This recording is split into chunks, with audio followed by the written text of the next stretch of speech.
Hi guys, we're live. Thanks for joining me once again. And today is going to be a really interesting topic. I've got an amazing doctor, scientist, researcher here with us because one of the things that we all forget is how important water is and how important it is to actually test anything and everything that we put into our body and that we put our body in contact to.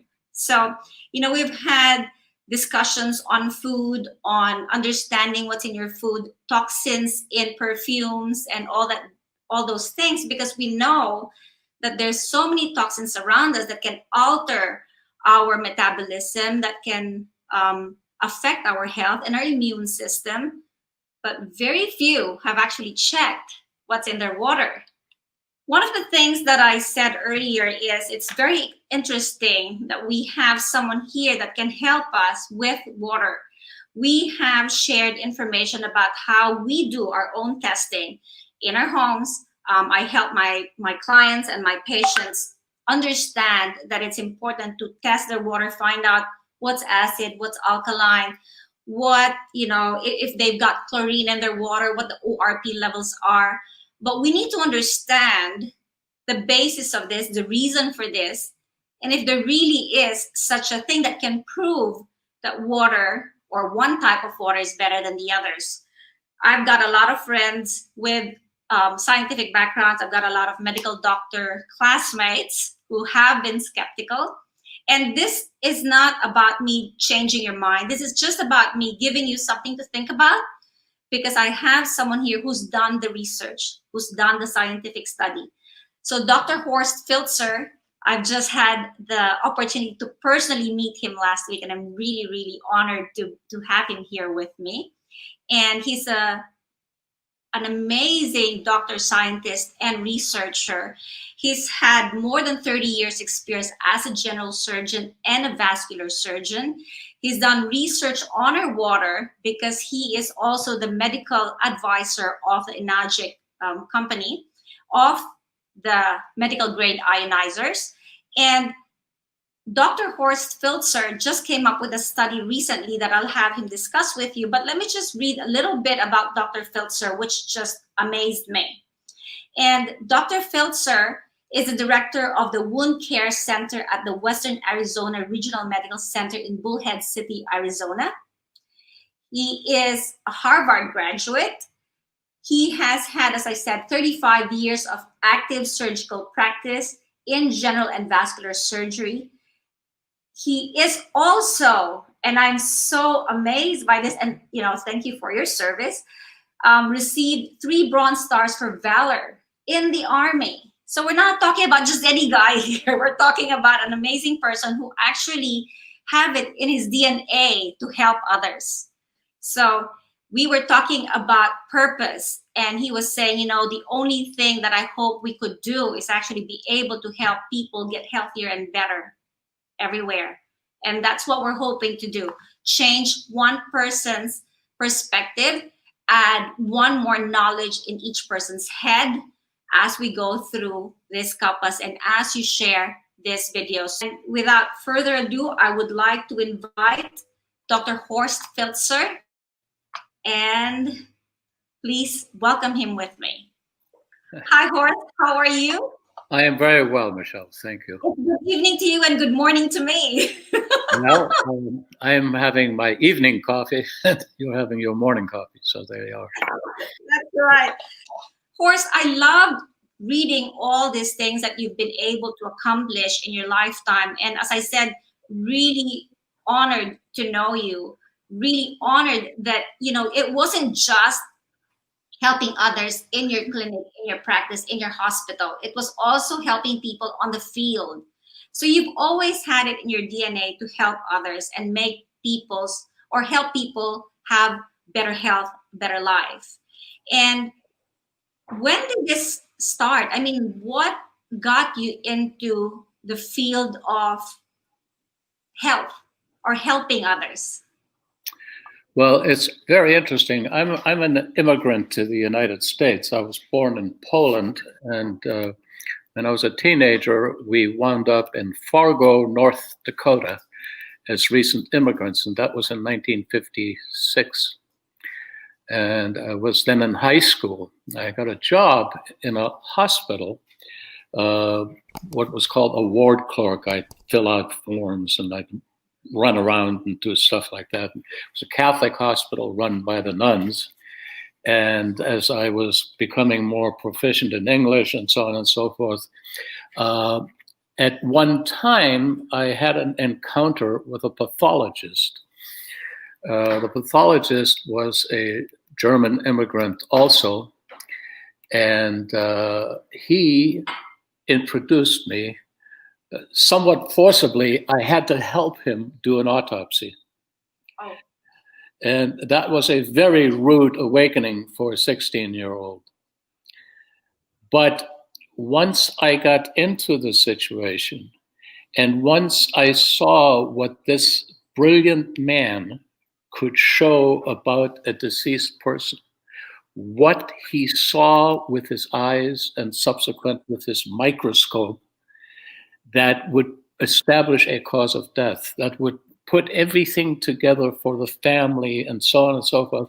It fascinated me. And for about a year, I did that multiple times. And I was hooked on becoming a pathologist. As it turned out, subsequent to that, I went to college and I went to medical school. But in medical school, I was much more stimulated by surgery. I liked the fact that the surgeon uses a tool, but that tool produces healing and wellness, and it's quick, and it really does work most of the time. I mean, there are complications and there are issues, and you do talk to your patients, and you get the opportunity to make them well, and then they're gone and they get on with their lives. And I like that about surgery, and that's the rest is history. I became a surgeon. That's right. In your practice, Horst, have you ever felt like you've always wanted to do more? Did you feel like, because you were saying, it's good because they walk out of your surgery, but I've spoken to other doctors and some of them have said, the thing with being a doctor or being a practitioner is that there is a revolving door. If they don't know how to take care of themselves, these patients keep coming back and coming back for whatever their issues are. And in a certain extent, surgery can be that way as well with some illnesses. Am I correct? Oh, you're absolutely correct. We have chronic illnesses that the surgeon addresses. One of the most important ones is inflammatory bowel disease like Crohn's and UC. I mean, these people are yours forever because they tend to have recurrent complications and recurrent issues. And so in that regard, the scalpel does one thing, but wouldn't it be better if a medication would work? Of course. And so we do feel frustrated at times.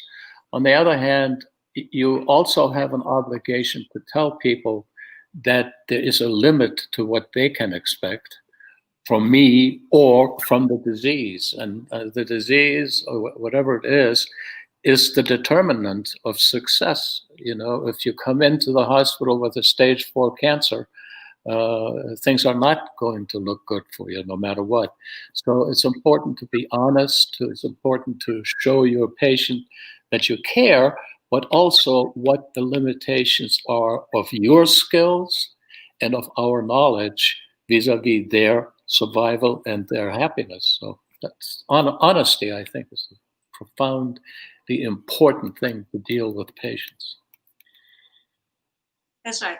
What I love about what you just said is you actually mentioned Crohn's. I was diagnosed with Crohn's disease. I was diagnosed in 2002.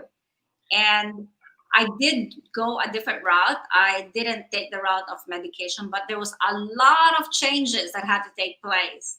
And I think what the biggest learning and the biggest aha moment for me in that period was that the body is smart. The body rebuilds itself. Given the tools it needs, it can actually help you change the trajectory of where your health goes. And we have found an amazing tool through Enagic, which now helps us in rebuilding, the body. One of the things that we always forget as human beings, we eat, we exercise, we do our breathing and running outdoors, but people forget the value of water. People forget that we are more water than anything else. Right. And I love having learned that there was actually a way to check if water was good or not. But the way I check my water is very different from the way you decided to actually test the water. I mean, typical doctor, researcher, scientist, you had to put it through more rigorous testing. Now, I'm really excited to find out the testing that you put the Enagic water into. But before I ask that question of what the process was, I'd like to know what you were thinking. Why did you think that there was a need to actually do more testing on the water? I mean, a lot of when I first discovered the water, I was watching videos of how they did pH testing, chlorine testing, ORP testing. So these were the only ways to test the water that I knew. The other way was to actually send our tap water before and after the filter was set up to a group, an office here that actually tested water to see how dirty the water was, what the constituents of the water was, and how there was a change after we filtered. But you went further. So if I can just find out first, Horst, what was the reason for the need in your mind to do that further study? Why did you think we needed to do that? Well, for the simple reason that we make a lot of claims, distributors and Enagic, USA in our case, made certain claims, and the most important of them being the microclustering, the antioxidant, and pH balance, and so on and so forth, and anti-inflammatory issues. And it was good for virtually every human condition, according to many, many distributors and pundits. The problem with it was if you stick a ORP probe into the Kangen water 9.5, you'll get an ORP reading that's consistent with an antioxidant. But once that water is in your stomach or in your bloodstream or in your body, how do you know it does anything? Remember, we do have a stomach, and this is one of the most frequent things that people say. Well, look, the stomach is acidic. You're going to drink this alkaline water, it'll be gone in no time. Stomach acid is like hydrochloric acid, 1/10 normal. It can dissolve a dime. And the answer, of course, is yes, it can. But the resting stomach is covered by a mucinous slime that covers the parietal cells, because if it didn't, we would digest our own stomach and it would be a nightmare. And so the resting stomach is pH 3.5, 4, and has no real buffering capacity. Now, the stomach will respond with an acid output to certain stimuli, the most important of which is meat and digestive products. Meat in particular, that results in an outpouring of acid to help the digestive process down the road in the small bowel to convert this into amino acids and things that we can then use in the body. But the normal resting stomach, the moment you drink the pH 9.5 water, there's very little admixture, and because of the so-called microclustering, much more of this water gets absorbed in the proximal intestine as opposed further downstream. And it also gets absorbed in the antrum of the stomach. So we actually get a big bang from the water going directly into our bloodstream. And then the question arises, is there an antioxidant effect in the bloodstream? And that's what I set out to study first. And the reason I chose a tissue cell cellular tissues like red cells and neutrophils was because it's relatively inexpensive. and it would tell you whether there's an antioxidant, anti-inflammatory, or other effect. And the most important thing to do is to have this tested by the standard scientific method in a approved laboratory. And in our case, it would be the National Institute of Health would have had to put its imprimatur on the testing site, on the outfit, and given it the green light saying that they are capable and that their results are approved, so that when you have a study done by an approved laboratory, it means something and it has authority. And so that's what we did. And what we found was in tissue culture. Oh, just one sec. Let me just cut you there, Dr. Horst. I just want to go through deeper into the process.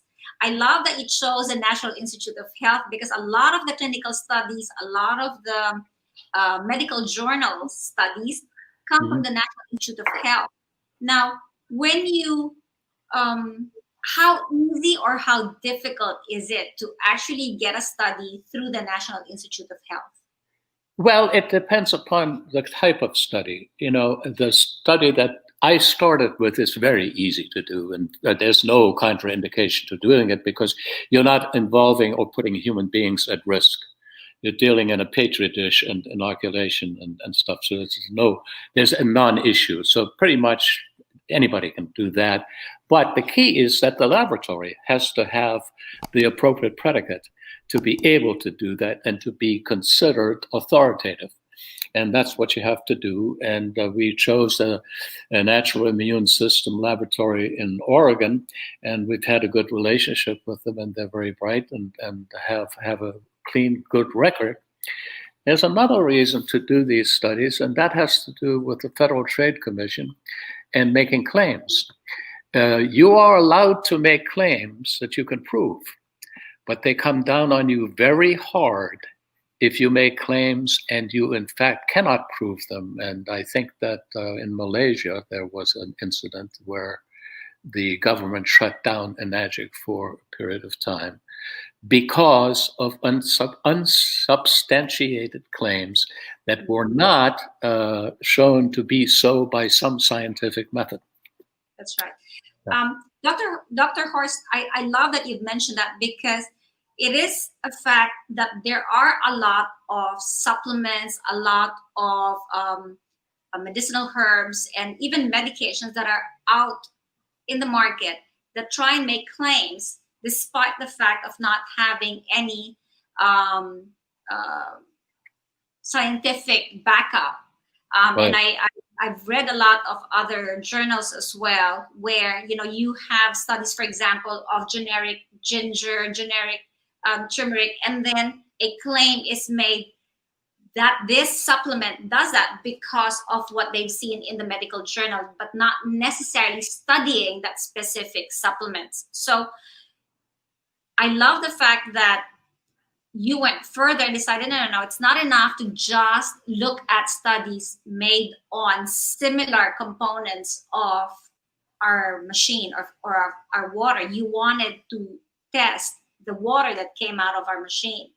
And is it, and I'm saying this based on what I've seen, but I also wanted to ask you, based on what you've seen around of competition of other products, not necessarily direct competition, but other products, supplements and herbs, was I right to say that a lot of them make claims, but not a lot of them actually have the backing, the scientific backup, the research behind their specific product? That is in fact correct. And there are huge publications about our water, about ionized water in the literature, but they don't involve living human beings. They involve invertebrates, worms, tadpoles, all kinds of creatures that are studied. But, again, no one really cares what Kangen water does to a tadpole, but they do care what they put in their bodies and how that reacts within the human being. And so we did that in tissue culture, and then were able to fund a real bona fide internally controlled studies of 13 living human beings who were studied in an exercise protocol in relationship being their own controls when they took the Kangen water and did the exercise challenge, and then when they did not take Kangen water and did the exercise challenge. And we found profound changes in the Kangen water group. They did better. Their athletic performance was easy. It was more easily ameliorated. They got over the choke more quickly. Their muscle aches went away more quickly. Their red blood cell count rose greater than 15%, which is huge. And then at the last end of it, we also found that their inflammatory response was modulated profoundly. And in the final analysis of all the specimen of plasma and serum that we had collected, but not analyzed after the completion of the first study, when we did the analysis, we found certain cytokines, which are cellular messengers between cells, within a cell, that reacted to, when I say modulate inflammation, they produce cytokines that reduced inflammation, and they produce cytokines that blocked the elaboration of inflammatory cytokines. So you had a double whammy. And then the most dramatic thing came, that this water stimulates the production of an enzyme in the liver, which is the most powerful antioxidant the human body makes, and that's superoxide dismutase. And Kangen water more than 2.5 times increases that enzyme production in the liver when it's ingested. And that's huge. I mean, that is an antioxidant.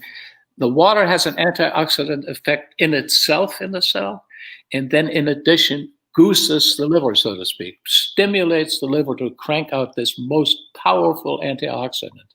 And to me, that's huge. Sorry, can I just interrupt? So you were saying that Kangen water can increase superoxide dismutase, what, 2.5 times? Was that what you said? 2.5 to 3 times, yeah. I'm sorry? 2.5 to 3 times the baseline production. So if people drank normal water, tap water, what happens to this superoxide dismutase? Does it increase? Does it decrease? What happens to it?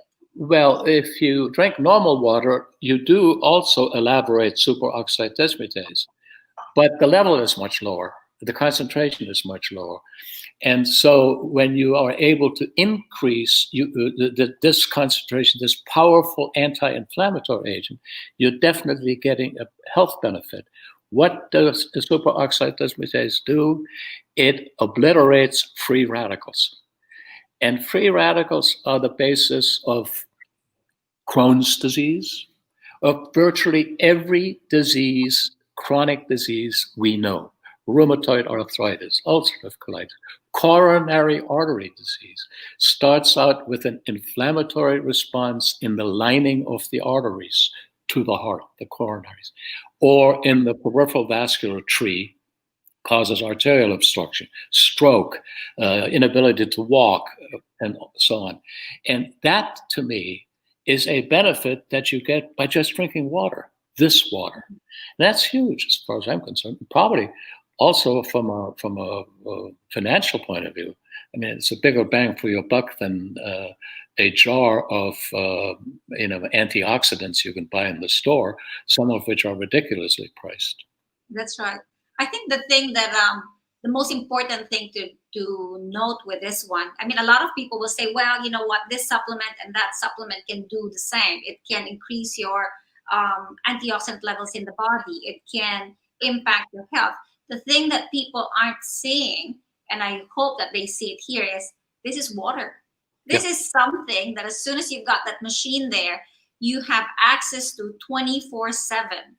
You have access to whether or not you are in lockdown and unable to buy any supplements. Here in Indonesia, at the height of COVID, we ran out of vitamin C. In Australia, we have this platform where practitioners can order high dose supplements for their patients. We ran out of all those antioxidants because everyone was after it.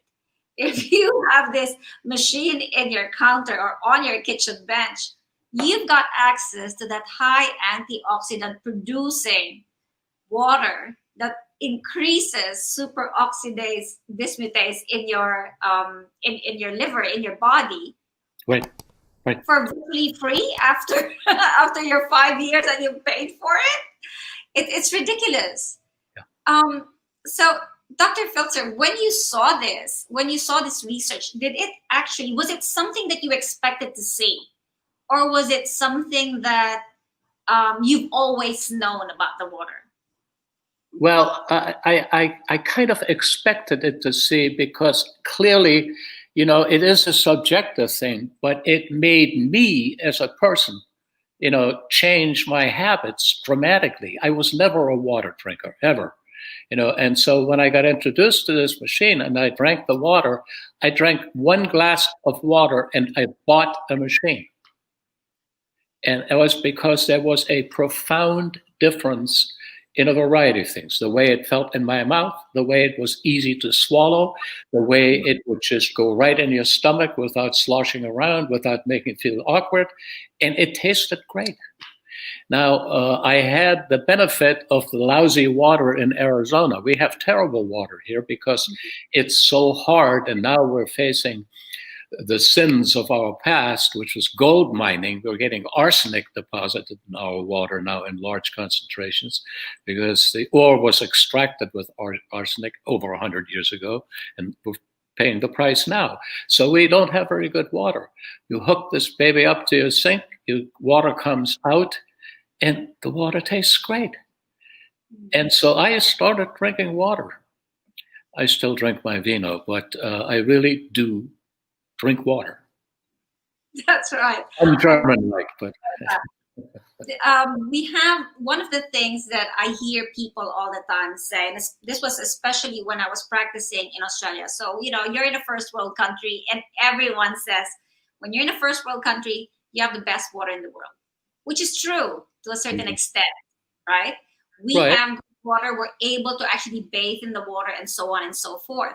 But it's when you actually look at what's in the water that you realize that, even if we're not in a mining town, there is a certain amount of arsenic in the water. There's a certain amount of E. coli in the water. There's a certain amount of atrazine in the water. Sure. And unless you understand what your water is made up of, you actually think, oh, it's the same water that, you see in the falls or in the rivers. But it can't be, because all those pull out fertilizers that's on the soil, gets into a catchment. The catchment has to be assessed for all these toxins, cleaned with chemicals, and so on and so forth. And what happens, doctor, if we just relied on perhaps filtering, just filtering our water?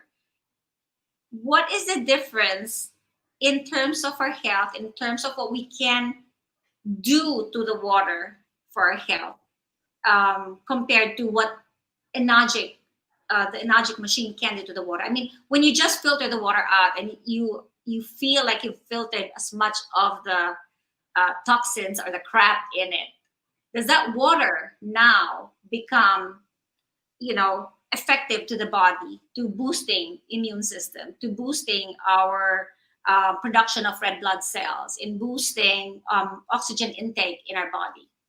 Well, I think the key issue here is energy. We can do a lot to our water by passive filtration or ion exchange and stuff like that. We can alter the chemical composition of the water. We can remove certain toxins, some more easily than others. For example, fluoride is always implicated as being terrible for us. The people who are against fluoridation are they're rabidly enthusiastic about their point of view. But the fact is, there's not a single place on this planet where you do not have fluoride. And fluoride is a bivalent atom, which means it combines with negative and positive charges equally quickly. So here's the bottom line. In the Carolinas of the United States, the natural fluoride level in the drinking water is 4 times that recommended by the American Dental Association, naturally occurring. And there's not a damn thing you can really do with it. Yes, you can get the fluoride out through expensive special filters, but I doubt that the majority of the people have one of those. So there are certain things that Kangen water, because of the electrolysis, because energy is imparted to that water and causes the ionization, it gets rid of 50% of fluoride naturally, because that goes to the cathode and the anode equally. So you wind up, when you drink the ionized alkaline water, with half the fluoride that came from the source water. So those are some of the things that the electrolysis does.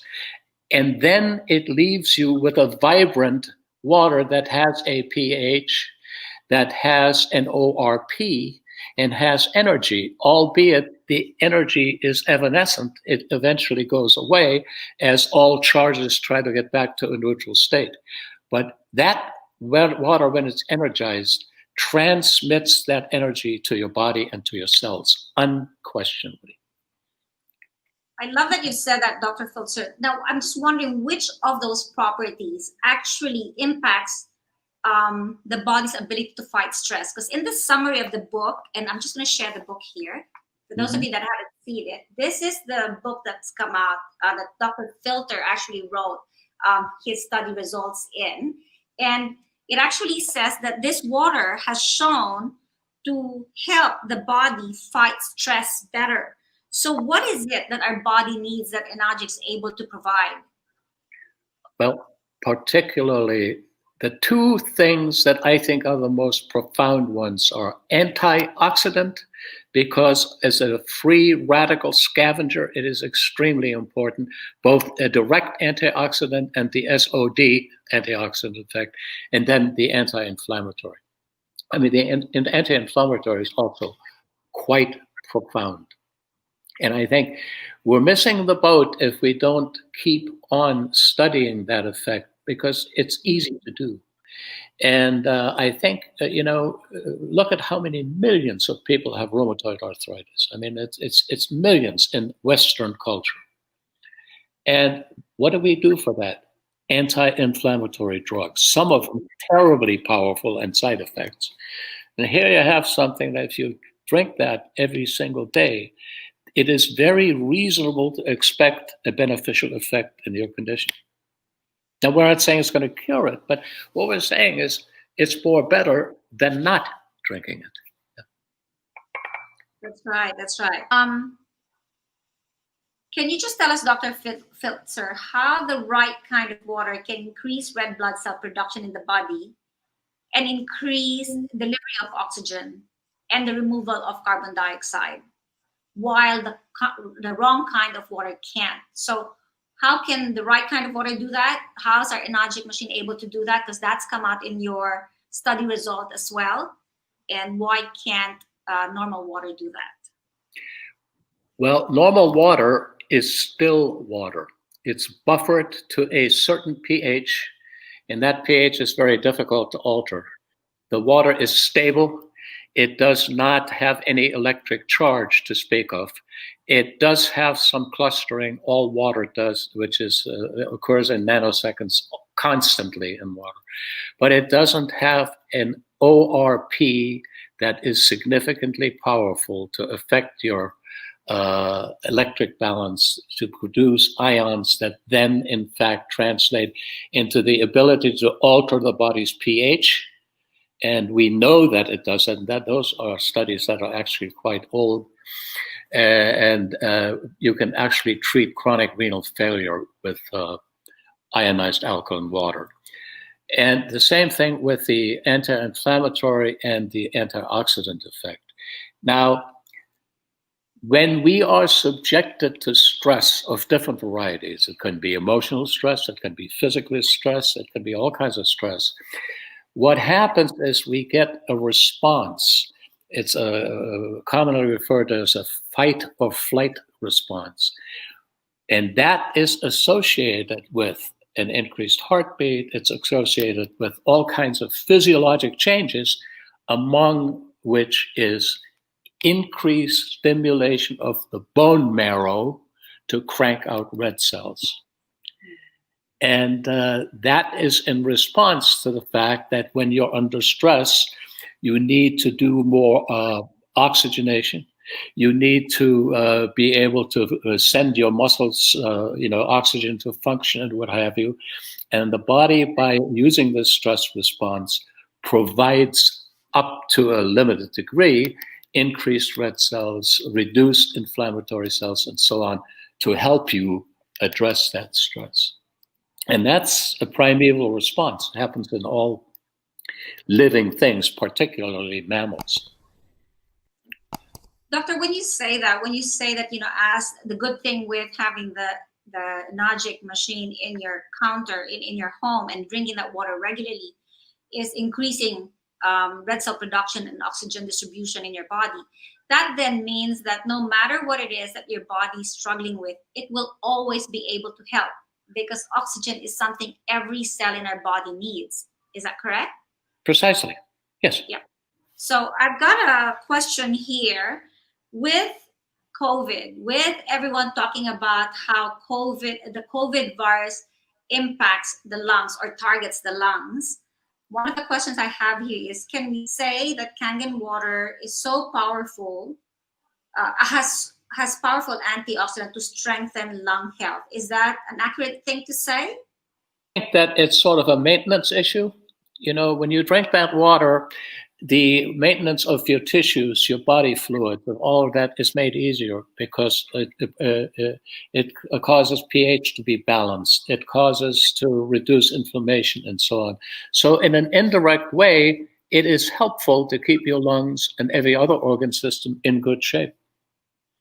That's right. And this is just a follow-up to what you were mentioning earlier about high fluoride levels in your area of the world. Is it correct and accurate to say that the Kangen machine can remove about 50% of fluoride in tap water? Yes. Awesome. Yes, absolutely. Remember, it's a bivalent ion, so 50-50 goes to anode and cathode. So there you go. Yeah. Oh, I'm just going to go through some of the comments that's been sent to us here. La, you've said you've got Crohn's disease, and you said that you're sending water to your cancer friend with stage 4 cancer. It's improving. Awesome. I mean, I think, like what Dr. Filtzer said, without us diagnosing and claiming that we can cure specific illnesses, I think the most important thing to take note of is, no matter what your body's struggling with, having the right kind of water, having water that actually boosts your immune system, having water that can fight stress, means that it will always help, no matter what you have or no matter what your body's struggling with. Did you want to add anything to that comment, Dr. Filtzer? Well, let me say, the issue of cancer is always so emotionally charged and so on. And I get asked this all the time, how much should someone with cancer, or how much Kangen water should he drink? And my answer is always the same. He should drink as much as he possibly can, because it's good. It cannot hurt him.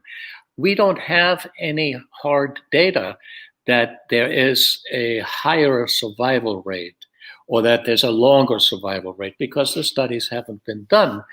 But it is pretty reasonable to assume that when you drink a water like Kangen water, that it will help you in a variety of different ways, not specific to the replicating cancer cells, but to the whole being.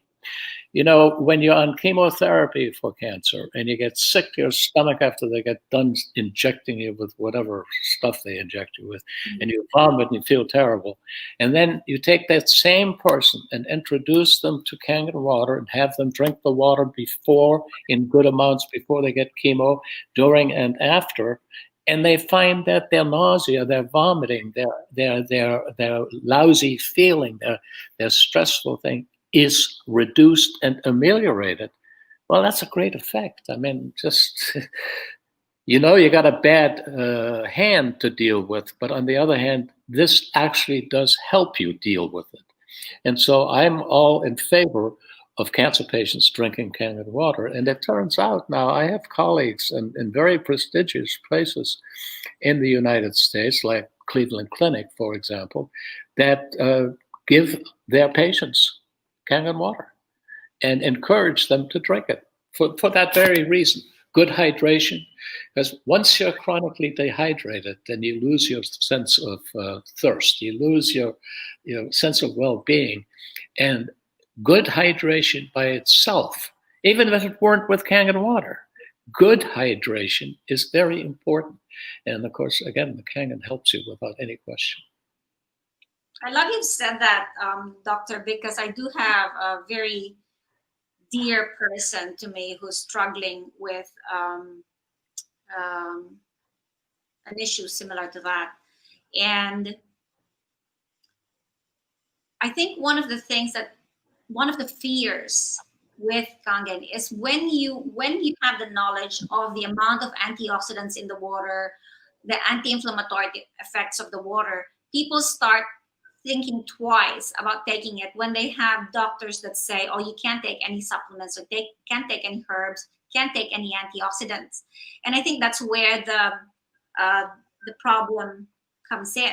I have even, as I said, people who are dear to me that say, well, maybe I shouldn't be drinking this water while I'm going through treatment because I've just been told to stay away from supplements and herbs. Can you just explain a bit more? I mean, if it were you that were trying to explain to someone asking you that question, they've been told to stay away from supplements and herbs. They've been told to stay away from antioxidants because it might impact their medications, specifically with cancer, chemotherapy. Well, I tell you what, if you remind me, because I'm getting older than I thought I'd ever get, but make a long story short, I wrote a PowerPoint. I have a PowerPoint on that very issue, cancer and chemotherapy patients vis-a-vis Kangen water. And the entire antioxidant controversy has long been debunked as being bunk. It's not true. And I quote that there are at least 900 papers that assess the use of antioxidants on chemotherapy patients. And every one of those papers says it's perfectly safe to do. In fact, there are some antioxidants that have been studies in relationship to certain cancers, one being ovarian cancer, where the results are actually better when people take antioxidants and when they're not. And one of the most fascinating studies was that when it's related to compliance. The doctor will tell the patient, you must not drink any antioxidants, or you must not take any supplements. You must not do this, that, and the other thing, dietary-wise. And the researchers found, and this is an NIH study, that less than 12% of patients complied to their doctor's wishes. They live their life the way they want to, and just because they have cancer doesn't mean they're going to be making all these dramatic changes. So there was never any real compliance to that dictum in the first place.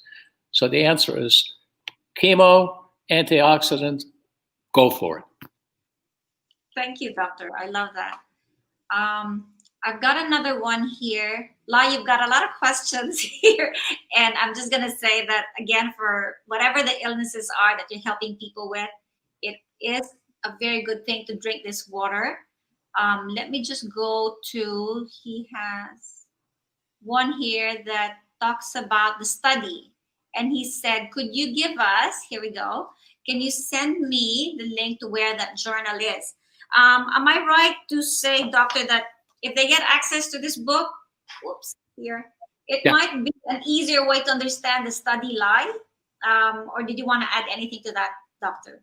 Well, I think the study is pretty self-explanatory. I don't think it's too complicated. I tried to address the issue in a pretty straightforward way. Anyone who asks me if they would like to see a specific study, I can email them the entire study in its entirety for nothing. I may be happy to do that because, it's there. The whole details, the methods, the reagents used, everything is there. Each one of these studies has a 30-page report and so on. So we can certainly do that. And some people are buying these books from distributors, and be my guest. Whatever we've made from this, we don't touch it. We turn it right back into the research. Awesome. Thank you, Doctor. This is from Shirlene, and she says, I know this session is about water, but as an example to one of our earlier questions, you mentioned about turmeric, which we all know is a good supplement, but not all turmeric is the same. Like those who get in the market for a curry is of course different. What is Dr. Filtzer's take on Enagic Ukon turmeric supplement? Does he have any experience with it? And if so, can he share his experience and knowledge with us? Are you okay to talk about this, Dr. Filtzer, despite us talking about water right now? Well, no, I can talk about the turmeric, specifically the Ukon, for a bit. I'm not a huge expert on it, but I did go to Okinawa. I've seen firsthand what they do there and their farming methods, which are all 100% natural. There's no chemical stuff involved. The plants are healthy. The different strains of turmeric are variable. Certain time of the year when they're harvested, they yield more of the curcumin than others, and so on.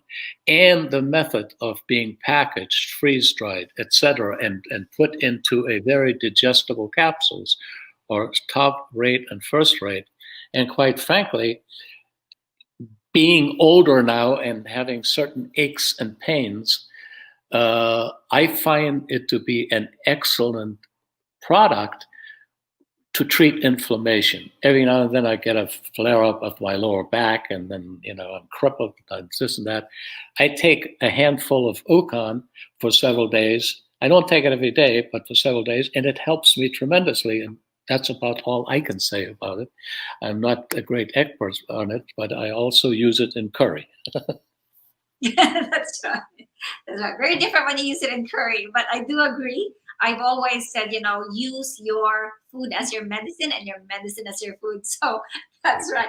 Doctor, I'm just looking at your book here, and one of in the summary and conclusion on page 17, for those of you that have this book, you've mentioned here that when you've seen the results with exercise, it says here increased production of platelets with the consumption of Kangen water was also observed and suggests an improved readiness for stress-induced damage repair.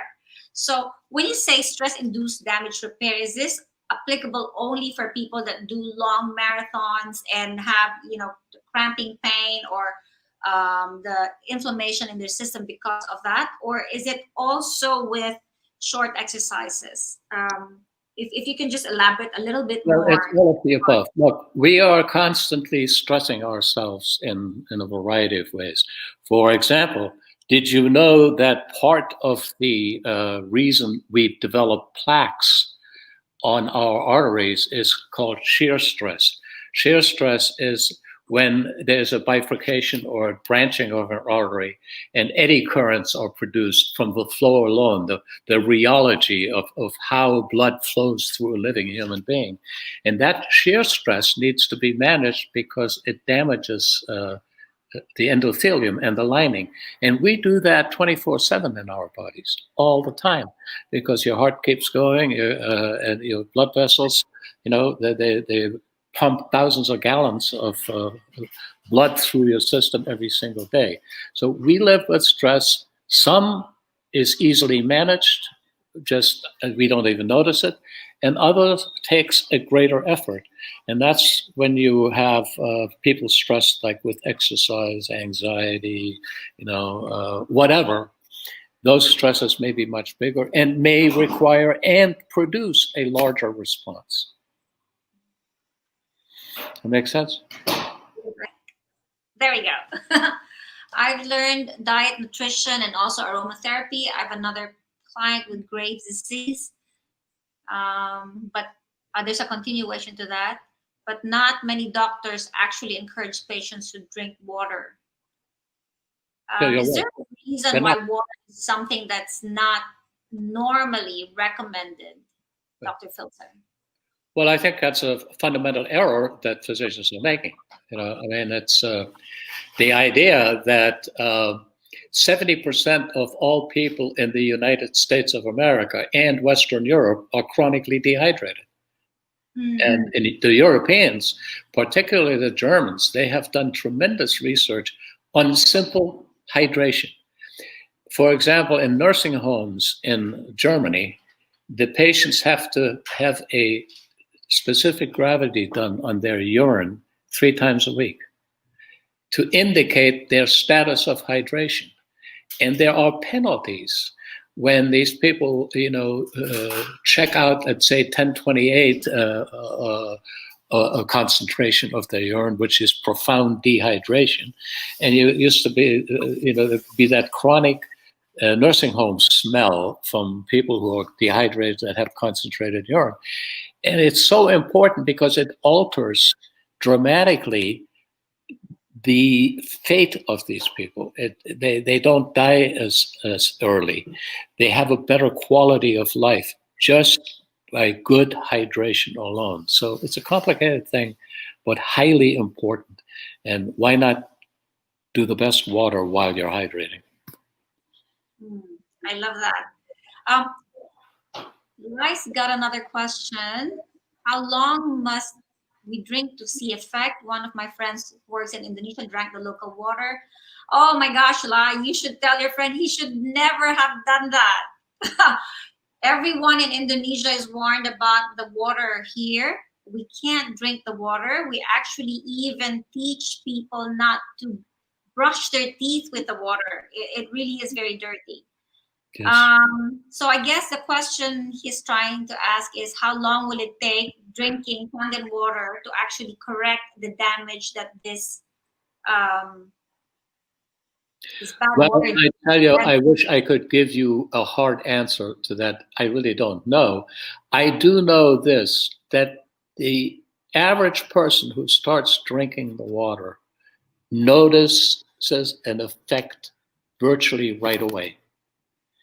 And they particularly would say, Dave Carpenter, a friend of mine, a really good naturopath, he's one of my dearest friends, always used to start out when he talked about the water. They said, I'll tell you what, you want to talk about the water to me, which I've been dealing with and drinking with for 10 years. Get a machine, borrow a machine, drink 3 liters of water a day for a month, and then sit down with me, and then I'll talk to you. Because then you'll have something to say to me, and you'll have something to say. Because if you say to me that you feel better and so on, I would expect that. And if you tell me otherwise, not so sure. See, I'm saying the proof is in the drinking, and I think it's generally a fairly rapid effect that's positive. That's right. I think if I can just add to that as well, when I was treating my Crohn's, one of the things that the naturopaths that I was seeing previously, and the doctors even confirmed this, is that it takes 6 weeks for your gut to fully change itself, fully correct itself. So I would say at least 6 weeks, keep drinking Enagic Kangen water or clean water and avoid dirty water. Now, when in places like ours, Dr. Filtzer, where the water is really bad, one of the things that I've spoken to a lot of my friends about is the fact that if you don't want to drink the water because you know how horrible it is, why would you bathe in the water? Our skin still absorbs the water. What would you say about the effect on the body by water that goes through the pores of our skin? Does it also, am I correct to assume that it also creates a massive imbalance in our system? Yeah, I think you are. Particularly, chlorine is a real bad culprit. It gets absorbed through the skin, and it causes premature aging of skin. It's not a good thing. And depending upon where you live, the amount of chlorine in the water can be very heavy. So there is truth in saying that you ought to bathe in as clean water as you can possibly do. That's why I use the thing, what do you call it, the Anespa thing in my shower. And that's the one thing my wife absolutely tells me she likes about Kangen water is the Anespa. That she likes that better than drinking it. Makes a difference. Dr. Filtzer, we're almost hitting the hour, and I don't want to put you on the spot. We've got at least 3 more questions. Are you okay to go through those questions, or should I just call it a day? I would never say no. Please, go ahead. Go for it. Go for it. Okay, cool. I've got a question from Tamara here.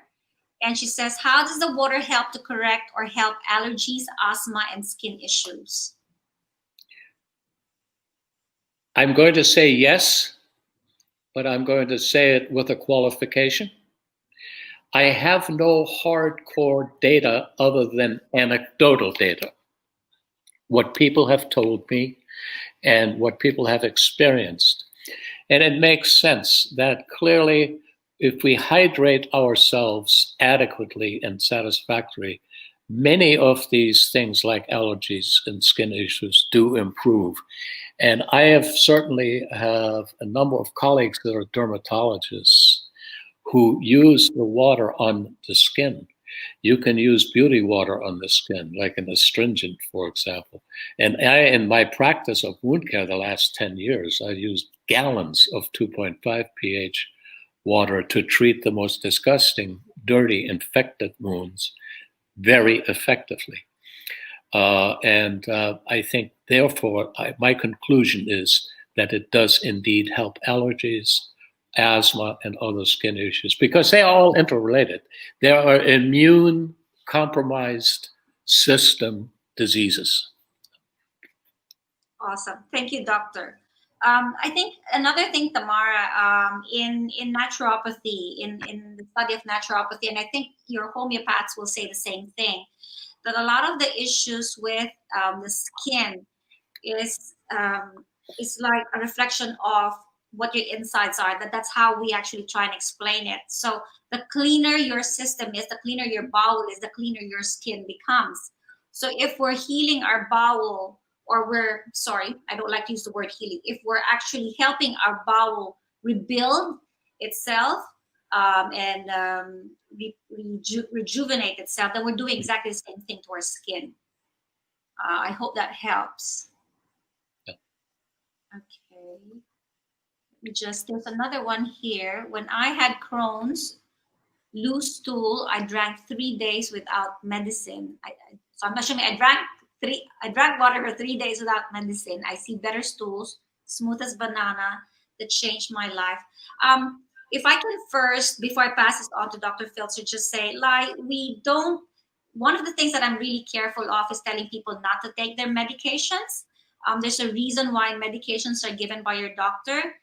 I personally, when I was recommended to take steroids, I spoke to my doctor when I decided not to do it. I actually asked for a time to just trial other things first. And I managed my Crohn's with him, despite me not going on steroids. And I would strongly suggest for any of you that are watching right now, if you've got any issues, any illnesses, where you've got medications, the best way to actually manage it and rebuild your system with it is to work with your doctor. Not all of them are difficult doctors. And if you show that you will be in control and that you will, take responsibility and work with them, right, the really are willing to work with you. And as I said, my doctor gave me 6 months to trial something else, and that was how I got off without taking my steroids. But I'm happy that you had better stools without the medication. Dr. Filtzer, have you got a comment on this? Well, first of all, you do know that Crohn's is a disease that has spontaneous remissions with no treatment whatsoever. I mean, that's well known fact. I also think that steroids are the reason that we've made so much progress in treating the immune disorders of the gut, like Remicade and all these other things that are immune modulators and not steroids, because the use of prolonged steroids has been so devastating. I mean, people lose their bone mass, people, get to look funny, they have moon face, they have all kinds of abnormalities, the skin gets thin. So the steroids might have aborted a bad flare-up, but to use them as a long haul has never been a good thing. And so I'm glad that that era is pretty much over. I don't think people use steroids as a mainline defense against Crohn's or UC. Doctor, in several countries, they still do. They still do. It's still the first thing that comes out of a lot of doctors' mouths. So, and I know that for a fact because I've helped a lot of people with steroids. But I'm glad that that's right, that you've said that. And as I said, working with your doctor is still the most of utmost important. If you have a doctor that truly cares, he will listen and he will work with you. Oh, absolutely. I've got a question here that I wouldn't know the answer to. Can people with gastric acrohydria? Absolutely. Absolutely, they can drink Kangen water. As a matter of fact, people with acrohydria used to drink dilute stomach acid. I mean, they used to drink hydrochloric acid like pH 2 to help their digestion, like before a meal, they'd drink some of that. Because, as you know, we need acid to help with our protein and digestion. And so certainly they can drink Kangen water, absolutely. So and sometimes actually, and this is known, it doesn't happen often, but it does happen. If they drink the water regularly, the Kangen water, their acrohydria improves in some cases. And doctor, you're talking about just our 9.5, 8, and 8.5, right? Right. We're not talking about drinking the 2.5 pH water in this situation. No. I don't think you could hurt yourself very much by having a little of it, but that's not the issue. The company makes it clear this is not a drinking water, that pH 2.5, nor is the 11.5, but people still sneak it in. We don't want to get into any controversy because clearly when you drink 2.5 water, that's powerful acid, and that can cause cellular damage in large doses. So I like that you've said that continuous use and drinking continuously our Kangen 8.5, 9, and 9.5 actually helps rebalance the system so that it gets rid of issues like this one without the extra or the need for our 2.5 pH, because that's what the water is designed for, right? It's designed to actually teach our body how to function normally. It's designed to equip our system with the tools it needs to rebuild itself. Well, I think that's a good way to say it. Yeah, I mean, obviously, what you're doing is by balancing the energy production in your cell, and by improving that, and that's we haven't talked about that today, but we in one study showed that the mitochondrial engine of the cell is upregulated when Kangen water is ingested. So if you have a substrate like glucose, which is what we need in the cell, the Kangen water encourages the use and cranks up the energy metabolism and the output of ATP by the mitochondria. And again, that's a powerful benefit. I love that. Doctor, I've got another question here, and I'm reading it off my phone again because it's gone to my personal page. For skin cancer, will bathing 2.5 and 11.5 water help apart from just drinking Kangen water? No.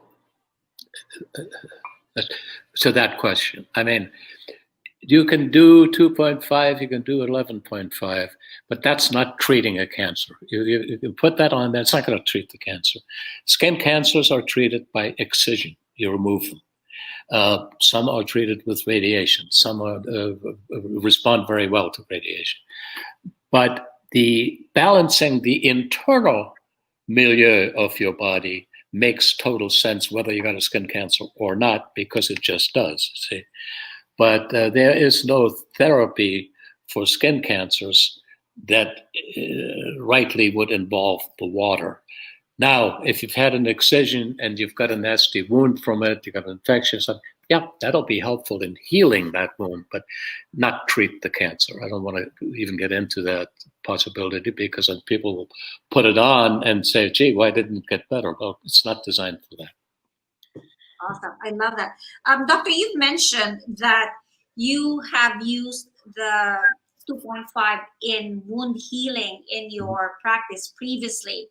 Now, sometimes when you have an incision with surgery, some people develop keloid. Is there is 2.5 or 11.5 something that you've had experience with in terms of keloid? I have limited experience with keloids, although I've had some, and some of my own patients have developed keloids. Remember, it's a genetic predisposition that occurs in certain people more so than others, and there's some hereditary factor to it. The treatment of keloids is difficult, and it does involve some surgery. What we do is you do an intrakeloidal excision. It doesn't take away the whole keloid, but it makes it much smaller and manageable. And also injection of powerful steroids into the keloid works, but it's not popular because it hurts like hell. And so people, they have that once and then they learn to like their keloid. Awesome. Just wanted you to give us one last message, one last statement that you'd like everyone to remember. If there was anything in this whole discussion, what is the most important take you would like other people to actually remember? Well, I think I would like for them to remember that we are on a quest, we're on a road to showing this product, this Kangen water 9.5, this ionized alkaline water, for what it truly is and what its benefits truly are. And we're showing that by doing studies appropriate to a structure-function effect. Now, we've just begun, and I think there are so many other things that could be done. For example, we're talking about stem cells and the stem cell response and longevity, for example, telomere lengthening, all of those things. I firmly believe that we should address that over time, and I believe that any company that continues to do R&D on its products as a way of life will do better in the long run than not. Look at Mercedes-Benz. In 1936, they built a 4-cylinder diesel engine that in 2021 is still the world's largest automotive engine produced and the best. Why?